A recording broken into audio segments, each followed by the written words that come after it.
Hi, I'm Joe Siddons from National Oceanography Centre in Southampton, United Kingdom. I'm going to talk about uncertainty in AirSeaFlux calculations. Last year, NOx Surface Processors released AirSeaFluxCode, which is a Python package for computing turbulent AirSea fluxes, so that's momentum flux, or wind stress, latent or evaporative heat flux, and sensible heat flux, or direct heat transfer. This uses a small number of commonly available meteorological input variables, namely wind speed, marine air and sea surface temperatures, and humidity, which can be in the form of humidity, relative humidity, or dew point temperature. We included 10 different published parameterisations of these fluxes to make these computations. I've outlined them in the table below. Here I've partitioned them by whether or not the model incorporates a cool skin warm layer surface effect. Here I'm going to use the package to explore uncertainty in measurement of input variables against the uncertainty that arises from the choice of parameterisation. Firstly, we can look at the effects on flux calculations following propagation of uncertainty from the measurement of an input variable through a parameterisation. I'm using 100,000 random samples from one day of ERA 5 data, and I'm comparing model runs with normally distributed noise added to a single or a collection of input variables against a baseline run with no noise. Note that I'm not comparing to a true flux measurement, but to a baseline flux calculation.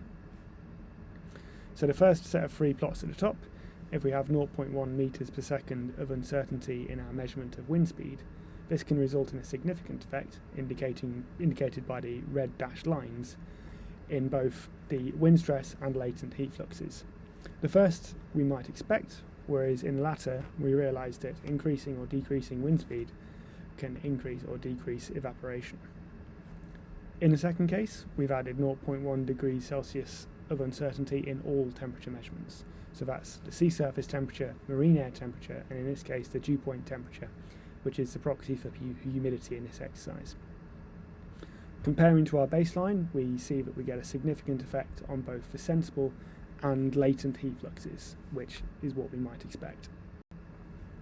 We can consider how increasing the magnitude of uncertainty in an individual input parameter can scale the uncertainty in the fluxes. Here I'm increasing the magnitude of uncertainty, that's the standard deviation of a normally distributed noise, for wind speed, and I'm comparing that against the same baseline run from the previous slide. And again, the red lines indicate the barrier for a significant effect in the flux.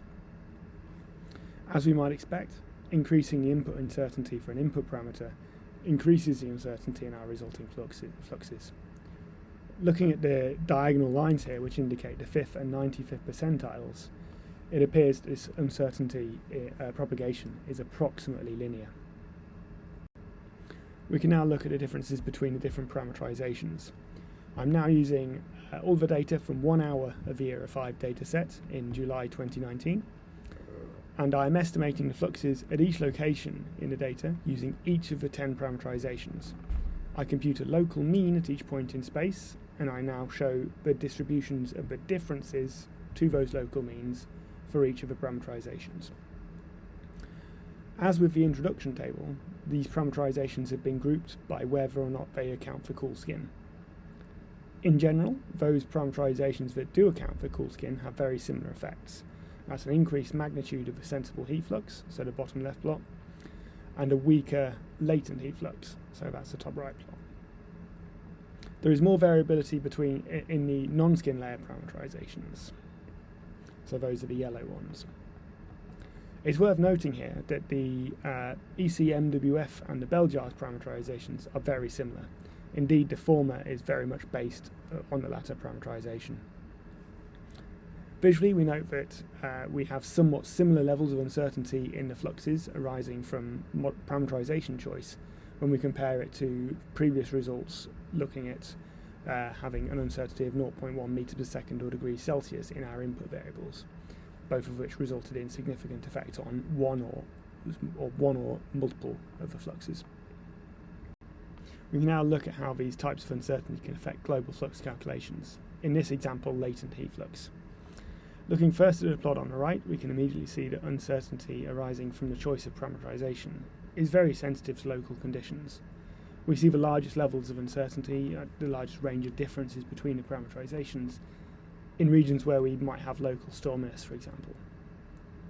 In contrast, uncertainty arising from uncertainty in the inputs, in this case a value of 0.1 meters per second or degrees Celsius for all of the input parameters, is less spatially variable.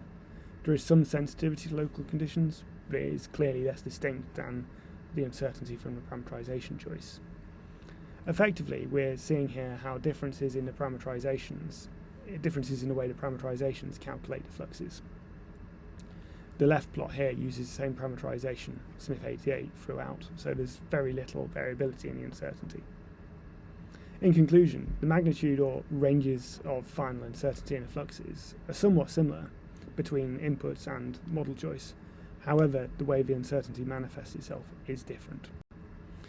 Finally, I'd like to give an overview of the plans going forward for AirSeaFluxCode. Firstly, the repository has moved from Nock's GitLab instance to GitHub. The main reason for this is it gives users a much easier time if they need to flag issues. They don't need to direct email us, they can just flag it on the GitHub repository. And there are then other ways of communicating or collaborating with us. GitHub makes that much easier. For a future minor release, we're hoping to include some optimizations that will improve our benchmarking performance. My current testing of this is promising. We're also looking to include some unit testing to make the code more robust. Some of that has already been started on one of the branches on the repository. In terms of a major release, we're looking to improve convergence, which is a challenge for flux calculation in general. And I'd like to make it easier for users to test their own custom parameterizations, or to make it easier for us in future to add new parameterizations in future releases. That's all I have, so thank you for listening.